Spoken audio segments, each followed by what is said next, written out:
오늘 본문의 말씀은 유다가 망한 이후에 애굽으로 도망친 유다 백성들을 향하여 주시는 말씀입니다. 근데 거기에 특히 여인들이 우상을 더 섬기고 우상을 섬겨가는 그들의 신앙에 대해서 하나님께서 경고해 주고 있는 말씀이에요. 24절, 25절 말씀 우리 같이 한번 읽어봅니다. 24절, 25절 말씀 같이 읽습니다. 시작. 예레미야가 다시 모든 백성과 모든 여인에게 말하되 일곱 땅에서 사는 모든 유다 사람이여 여호와의 말씀을 들으라. 만군의 여호와 이스라엘의 하나님께서 이와 같이 말씀하시되 너희와 너희 아내들이 입으로 말하고 손으로 이루려 하여 이르기를 우리가 서원한 대로 반드시 이행하여 하늘의 여호와에게 분향하고 전제를 드리리라 하였은즉 너희 소원을 성취하며 너희 소원을 이행하라 하시느니라. 아멘. 왜 하나님께서는 모든 유다 백성 하면 됐지, 또 특별히 모든 여인, 유다의 모든 여인들, 그리고 특히 너희 아내 하면서 여인들을 지칭해서 그들의 신앙에 대해서 거론하는 것일까요? 여러분, 이 가정이나 나라나 어떤 사회든지 그 신앙에 가장 모르는 여인들입니다. 여인들의 신앙이 무너지면은 그 사회는 더 이상 소망이 없습니다. 여러분, 이스라엘의 역사를 보면은 하나님의 말씀이 희귀하고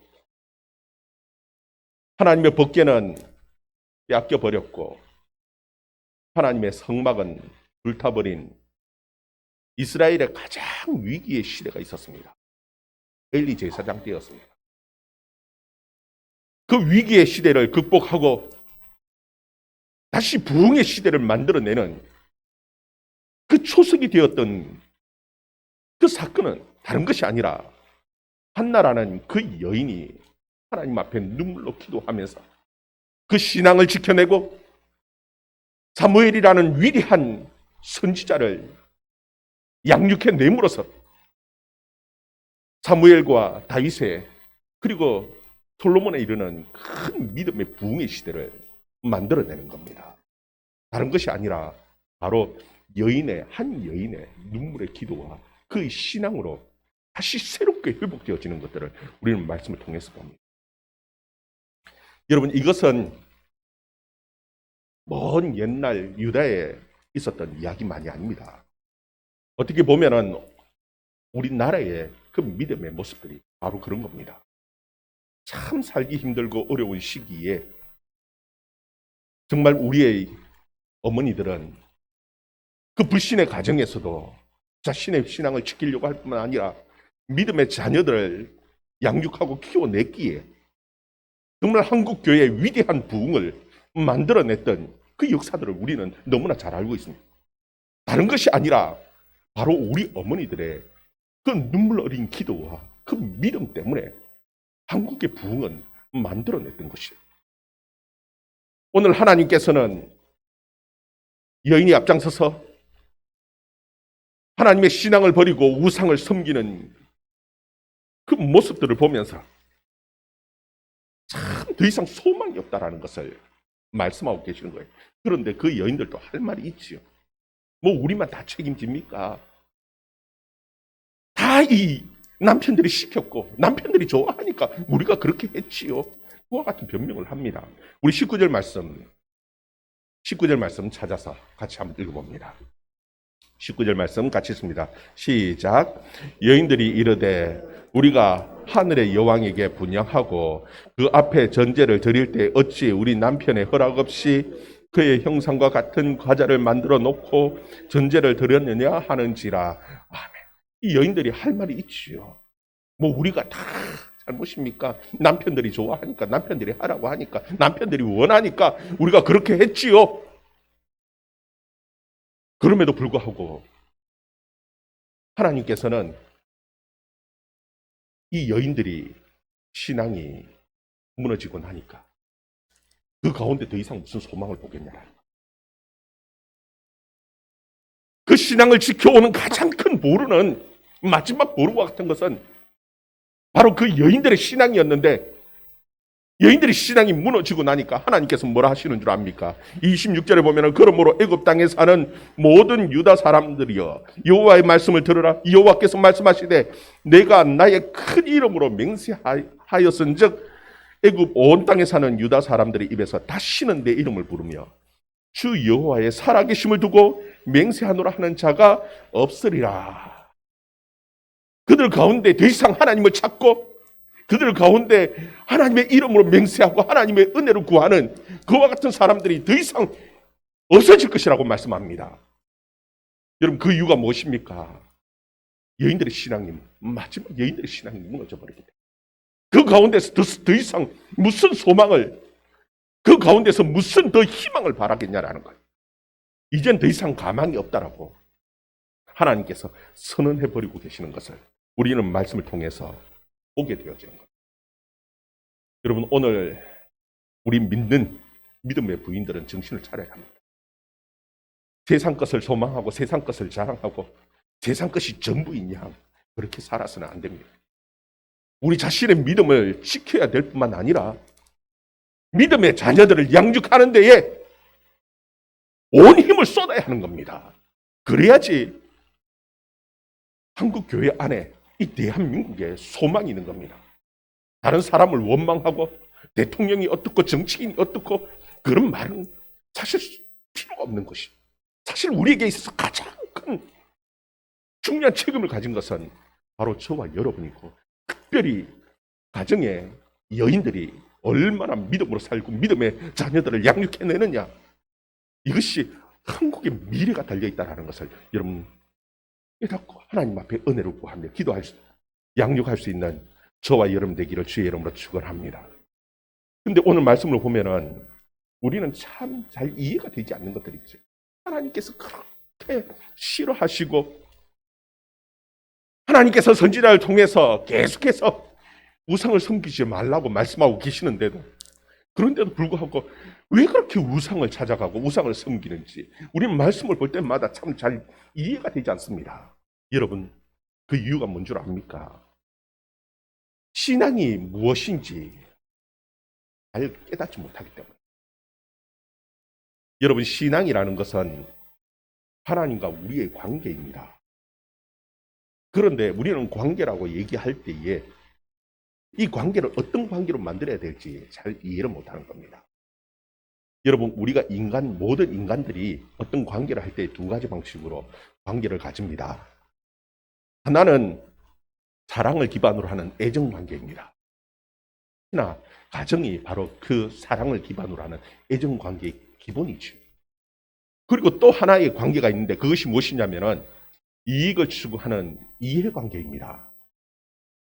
우리 모든 사람들은 다 이 두 가지 방법으로 사람과 관계를 맺습니다. 하나는 사랑의 관계이냐 아니면 하나는 이해관계이냐. 여러분 그것을 가장 잘 드러내주는 그 대표적인 사건이 무엇이냐 하면은 창세기 29장에 보면은 야곱이 외삼촌 라반의 집에 가서 기거하면서 생활하게 돼요. 그런데 이 야곱의 마음에 라헬을 너무너무 사랑하는 겁니다. 그 사랑 때문에 라헬을 위하여 종살이를 합니다. 외삼촌 집에서 종살이를 하는데 7년 동안 종살이를 하면서 성경 뭐라고 기록하고 있느냐 하면 그 7년의 기간이 며칠처럼 지나갔다라는 겁니다. 여러분 그 사랑하는 마음이 있기 때문에 그 사랑하는 사람을 위해서 내가 지금 종살이를 하고 있는데 근데 그 종살이의 기간 7년의 기간이 단 며칠처럼 지나갈 만큼 느껴질 만큼 즐겁고 기쁜 그와 같은 생활을 하는 겁니다. 그것이 왜입니까? 바로 애정관계이기 때문에 그렇습니다. 그런데 그 기간이 지나고 난 다음에 그 외삼촌과 이 야곱의 관계는 떨어져 버립니다. 야곱이 볼 때에 그 외삼촌이 자기에게 원하는 것은 이용해 먹으려고 하는 겁니다. 자신의 이익을 위해서 속이고 이용한다라는 것을 깨닫게 되어지죠. 그때부터는 참 힘든 생활을 합니다. 외삼촌도 야곱을 속이려고 하고 야곱도 외삼촌을 속여야 하는 겁니다. 무엇 때문에? 자신의 이익을 위해서. 어떻게든지 자신의 이익을 챙기기 위해서 온갖 할 수 있는 모든 방법들을 다 동원해서 자신의 재산을 모으고 이익을 챙기려고 몸부림치면서 노력하는 그 야곱의 모습을 성경에서 보게 되어져요. 여러분, 그 기간들이 얼마나 힘든 기간이고 고통스러운 기간이었겠습니까? 야곱이 그곳에서 도망쳐 나오는 것조차도 힘들고 어려운 그의 삶이고 어려운 기간이었습니다. 왜 그렇습니까? 이해관계가 거기에 얽혀있기 때문에. 여러분, 하나님께서 우리에게 원하시는 것은 애정관계를 원하는 겁니다. 하나님께서는 우리와 함께 사귀자고 말씀합니다. 하나님께서는 우리에게 우리 성도들을 자신의 아내라고 신부라고 표현하시면서 함께 사랑하자라는 것입니다. 하나님께서 우리에게 원하시는 것은 이해관계가 아니라 사랑의 관계로 하나님께서 우리의 관계를 하기를 원하시고 계십니다. 우리의 신앙은 다른 것이 아닙니다. 하나님을 사랑하고 하나님을 사랑하기 때문에 내 모든 이해의 모든 관계들을 다 포기하고 하나님만 믿고 하나님의 말씀만 전적으로 순종하고 따라가는 겁니다. 이것이 신앙입니다.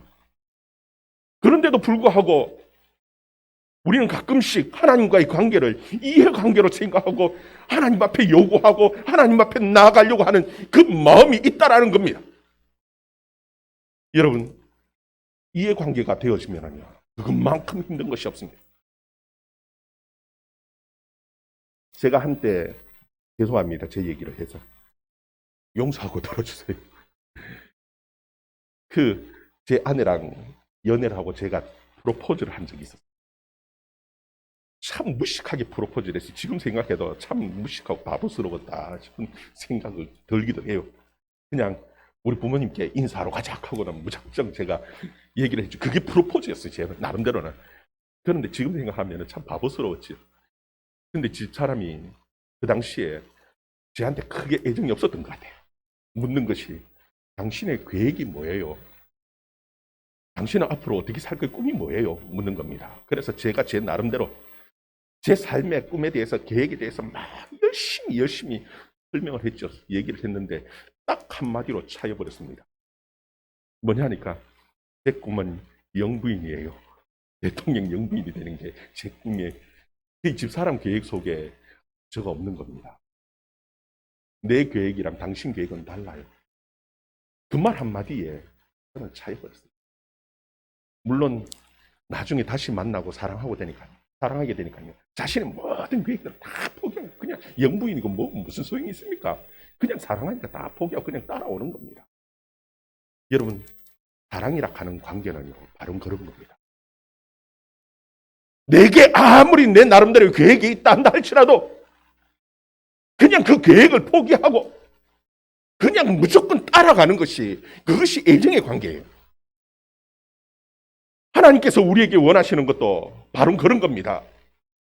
네 계획, 네 나름대로 삶의 그 계획 있어야 되지, 중요하지요. 근데 그 하나님의 계획과 맞지 않다라면 너 계획도 포기하고 따라오라라는 겁니다. 우리가 하나님 앞에 맞추라는 것이. 그런데 우리가 하나님에게 맞추고 하나님의 뜻이 무엇인지, 하나님이 내게 원하시는 것이 무엇인지 맞추고 살아가려고, 하나님의 말씀대로 살아가려고 하는데 그게 쉽습니까? 쉽지 않지요. 그게 문제입니다. 하나님께서 딱 나타나 눈에 보여주시면서, 야, 내가 네게 원하는 것은 바로 이런 것이야, 우리 귀에 딱 들려질 수 있도록 그렇게 말씀해 주면은, 딱 나타나셔서 말씀해 주면은 참 쉽고 편하게 따라가겠는데, 그런데 그게 쉽지가 않다는 겁니다. 하나님은 눈에 보이지도 않고 하나님의 말씀은 내 귀에 들려지지도 않고, 이 66권 하나님의 말씀 이것 가지고 고민하면서 하나님 앞에 무릎 꿇고 기도하면서 하나님의 뜻을 찾고 그 뜻에 맞추어 가려고 하니까 얼마나 힘들고 어렵습니까? 그리고 막상 하나님의 말씀 하나님 뜻인 줄 알고 모든 것을, 내 인생을 다 포기하고 맡기고 따라가려고 하니까 두렵고 불안한 마음이 계속해서 찾아오는 겁니다. 그 때문에 하나님의 말씀대로 우리가 신앙생활 한다는 것이 쉽지 않아요. 너무너무 힘들어요. 그런데 여러분, 우상을 섬기는 것은요, 너무나 쉽습니다. 여러분, 어느 누구도 우상의 뜻을 내가 맞추어서 살아가야지, 그렇게 하는 어느 종교고 어느 신앙도 없습니다. 세상의 모든 종교들은요, 세상이 그냥 생각하는 그 신앙은 내가 생각하고 내가 계획하는 것, 내 뜻에 빌고 바라고 소원을 가지고 열심히 내 정성을 다 하면은 하나님 또 감동해서 내게 도와준다라는 겁니다. 내가 원하는 것을 해준다라는 겁니다. 세상의 모든 종교들은 다 그래요. 우상을 섬기는 그 마음속에도 그와 같은 마음을 가지고 섬기는 겁니다. 내 이런 계획을 가지고 있고 내가 이런 것을 원하는데 내가 열심을 다해서 빌 때에 그 하늘도 감동하고 그 우상도 감동하고 그래서 내가 원하는 대로 다 해줄 것이라고 믿는 것이 이게 우상이에요. 여러분, 이스라엘 백성들이 출애굽한 이후에 송아지를 만들어 놓고 이름을 뭐라고 부르냐면 그 송아지를 여호와라고 불러요. 하나님이라고 부르면서 자기가 원하는 대로 그 우상을 섬겨가는 겁니다. 그 소를 만들어 놓고 섬기는 이유가, 가장 큰 이유가 뭔 줄 압니까? 내가 원하는 대로 살겠다라는, 내가 원하는 대로 이 소에게 빌면 이 소가 내가 원하는 것을 들어줄 것이라고 믿는 겁니다. 그것이 우상입니다. 여러분, 우리 속에도 그런 송아지의 믿음과 같은 그런 우상의 마음이 없습니까? 하나님이 원하시는 것, 하나님이 원하시는 대로 내가 살아가려고 하는 이것이 믿음인데, 하나님께서 원하시는 것은 바로 그런 것인데, 야, 너 나하고 사랑하기 때문에 그냥 믿고 따라와. 내가 너의 모든 것을 책임져 줄게. 하나님께서 말씀하고 계시는 것은 그것인데도 불구하고 내 뜻을 포기하지 못하고 여전히 하나님, 내가 원하는 대로 해주세요. 내가 원하는 대로 되지 않으면 그냥 포기해버리고 그냥 떠나버리려고 하는, 내 속에서도 여장이 우상을 섬기는 송아지 믿음을 가지고 하나님을 대하고 있지는 않습니까? 지금 이스라엘 백성들이, 그 유다 백성들이 그 하늘의 여신을 찾아가는 그 이유가 다른 것이 아닙니다. 내 계획이 있다는 겁니다. 내 생각 속에는 이 유다 땅에서는 도저히 소망이 없고 애굽 땅에 가면은 훨씬 낫고 훨씬 더 잘 사니까 그냥 거기 가서 내가 하늘 여신을 섬기면서 그에게 전자를 드리고 그리고 내가 원하는 대로 살아보겠다라고 생각해요. 그것이 그들의 여러분, 바른 신앙을 가질 수 있기를 주의 이름으로 축원합니다. 하나님이 원하시는 것은 그야말로 애정입니다. 우리 서로 사랑하잖아. 내가 너의 모든 것들을 책임져 줄 테니까 너 그냥 사랑하는 마음으로 그냥 따라와. 사실 불안하지요. 내 아무 계획 없이 그냥 말씀대로만 따라가려고 한다 하니까 너무 불안하고 힘들지요. 그런데도 불구하고 믿고 따라갈 수 있는 저와 여러분의 삶이 되어줄 수 있기를 주의 이름으로 축원합니다. 말씀이 생명인 줄 알고 하나님의 말씀대로 믿을 수 있기를 바랍니다. 여러분, 거기에 보면은 예레미야 45장의 내용이 나오는데요. 이 예레미야 45장은 유다가 망하기 그 훨씬 그 이전의 사건을 다시 기록하고 있는 겁니다. 우리가 44장에서 받는 것은 이미 유다가 망하고 난 다음에 애굽으로 도망간 그 유다 백성들을 향한 말씀이라면 45장의 말씀, 망하기 그 이전의 말씀을 다시 기록하는 겁니다. 왜요? 진짜 믿음이라는 것이 무엇인지 보여주기 위한 거예요. 45장 1절에 보면은 유다의 요시야 왕의 아들 여호야김 넷째 해에 네리야의 아들 바룩이 예레미야가 불러 주는 대로 이 모든 말씀을 책에 기록하니라. 그때의 선지자 예레미야가 그에게 말하여 이르되, 여기 보면은 요시야 왕의 아들 여호야김 넷째 해에, 아직 망하기도 전에, 사실 그 이후에 시드기야 왕 때 망하거든요. 그 전에 하나님께서 예레미야에게 주시는 그 하나님의 말씀을 지금 바룩이 책에 기록하는 겁니다. 바룩은 여러 권의 책을 썼어요. 이미 한번 불태워진 적도 있습니다. 하나님이 주시는 그 하나님의 말씀을 받아 적는 데에 이 바룩이 그냥 기계적으로 그냥 막 받아 적는 게 아닙니다. 말씀을 들으면서 자기의 말씀으로 받아들이면서 이해하고 말씀을 믿고 묵상하는 겁니다. 그런데 이 예레미야의 말씀을, 예레미야를 통해서 주시는 그 하나님의 말씀을 들으면서 그 마음속에 큰 시험이 찾아왔어요. 3절 말씀 같이 한번 읽어봅시다. 3절 말씀 같이 읽습니다. 시작. 내가 일찍이 말하기를 화로다 여호와께서 나의 고통에 슬픔을 더하셨으니 나는 나의 탄식으로 피곤하여 평안을 찾지 못하도다. 아멘. 여기 보면은 이 바룩이 마음에 큰 시험 근심이 생겼습니다. 그게 보면 나의 고통에 슬픔을 더했다. 나의 탄식으로 피곤함으로 평안을 찾지 못한다. 그렇게 기록하고 있죠. 지금 이 하나님의 말씀을 듣고 하나님의 말씀을 기록하는 가운데에 하나님의 말씀에 비추어 보니까 이 이스라엘 백성들이 소망이 없더라는 겁니다. 지금 망할 수밖에 없는 그 유다의 백성들을 보면서 바룩이 얼마나 마음에 근심이 생기는지. 지금 이 말씀을 기록하는 것이 도대체 무슨 소용이 있느냐? 낙심이 되고 그 마음속에 큰 시험이 있어요. 어찌해야 합니까? 바룩이 그래서 큰 일을 계획을 했습니다. 5절 말씀 또 같이 읽어봅니다. 5절 말씀 같이 읽습니다. 시작. 내가 너를 위하여 큰 일을 찾느냐? 그것을 찾지 말라. 보라, 내가 모든 육체의 재난을 내리리. 그러나 내가 가는 모든 곳에서는 내가 너에게 내 생명을 노량물 주듯 하리라. 여호와의 말씀이니라. 아멘. 여러분, 지금 이 바룩은 하나님의 말씀을 비추어서 이스라엘 백성들을 봤을 때 기가 막히죠. 망할 수밖에 없는 그 유다의 모습을 바라보면서요. 그 마음속에 큰 어려움이 힘든 고통이 찾아온 겁니다. 이 문제를, 이 백성의 문제를, 이 나라의 문제를 어찌 해야 되나? 바룩이 고민하면서 나름대로 계획을 세웠습니다. 5절에 보면은 너가 너를 위하여 큰 일을 찾느냐 그렇게 말씀하죠. 뭔가 큰 일을 만들어서 뭔가를 해야만이 이 백성들이 돌아오고 살 길이 열릴 줄 바룩이 그렇게 생각하는 겁니다. 그래서 나름대로 계획을 세웠습니다. 구체적으로 무엇인지는 모르겠습니다. 어쩌면 그냥 함께 모여서 무슨 부흥이라도 뭔가 해야 될 것 같고 회개 운동이라도 만들어야 될 것 같고 뭔가를 해야만이 할 것 같은 그 절박함이 바룩의 마음속에 있었던 것 같아요. 그런데 그 일을 계획하고 하려고 하니까 하나님이 하시는 말씀이 무엇입니까? 그런 것들을 찾지 말라라는 겁니다. 할 생각하지 말라라는 겁니다. 하지 말라라는 거예요. 왜 하나님께서는 하지 말라고 말씀합니까?